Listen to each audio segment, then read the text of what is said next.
Hi, this is Mr. Eaton with the Year 9 video lesson on percentages and money. As always, remember to make some notes in the study notes section of your exercise book and to put the video on pause when you need to make these notes and also when you're working some of the sample questions out. Alright, just some background information which I'm sure you know already. So to express a number as a percentage, we multiply by 100, and to express a percentage as a fraction or a decimal, we divide by 100. Alright, so we're going to look at that in a bit more detail. So we're going to convert between percentages, decimals and fractions. Our first task is to express 0.45 as a percentage. So we've got a decimal and we need to represent it as a percentage. So how are we going to do that? Well, that's a number. So the rule is, if it's a number, we just multiply it by 100. So we can say 0.45 multiplied by 100 is going to give me 45. Therefore, 0.45 expressed as a percentage is in fact 45%. Alright, how about this one? It is 25% as a decimal. What is the rule for decimal? Well, the rule for decimal is divide by 100.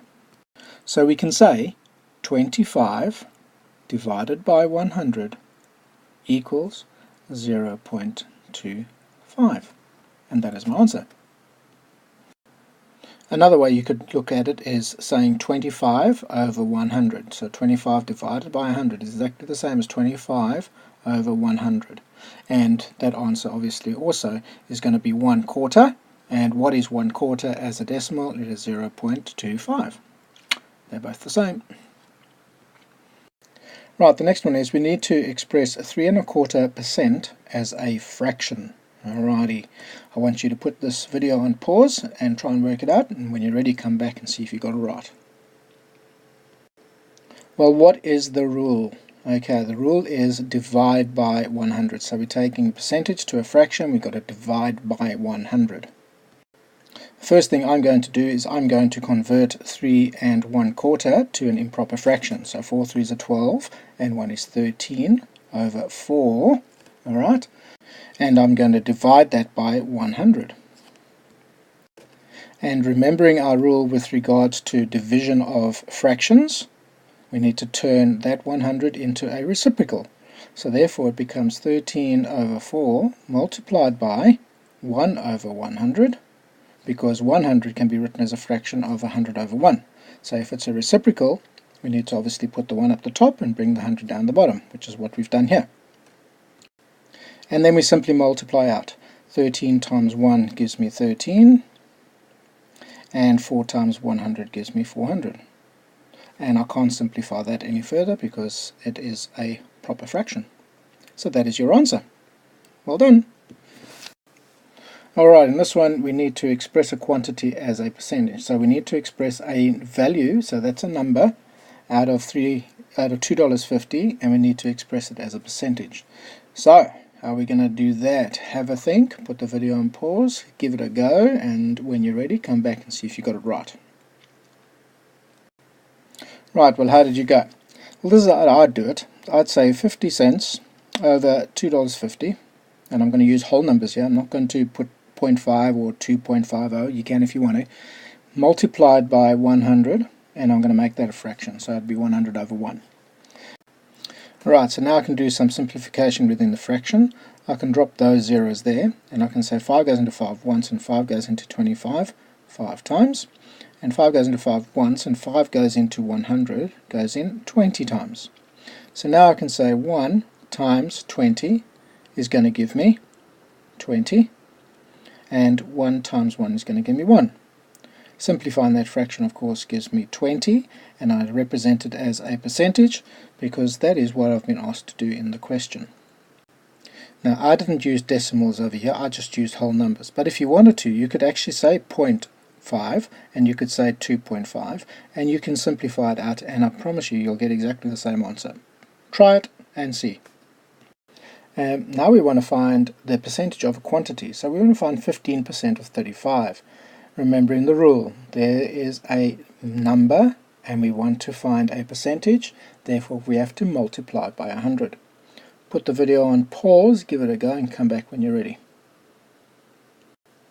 So 15% can be written as 15 over 100 multiplied by the $35, or 35 over 1. I can simplify within my fraction, so 5 goes into 15 3 times, and 5 goes into 100 20 times.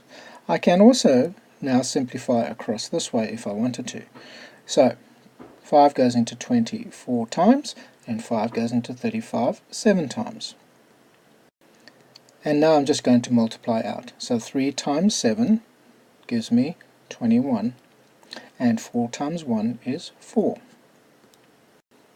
And we put that into the calculator and we get the answer of $5.25.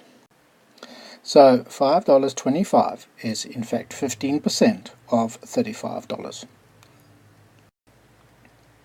Alright, well how about this one? Finding the original amount. So determine the original amount if 5% of the amount is $45. How are we going to work that one out? Well, once again, there are two different methods. The first method is called the unitary method, which simply means that 5% equals $45. Yeah. Therefore, 1% must be $45 divided by 5. And if we work that out, that becomes $9. So, 100% equals $9 multiplied by 100. Therefore, the original amount must be $900. We can confirm that this answer is in fact correct by doing a simple calculation. We can say $900 multiplied by 5%.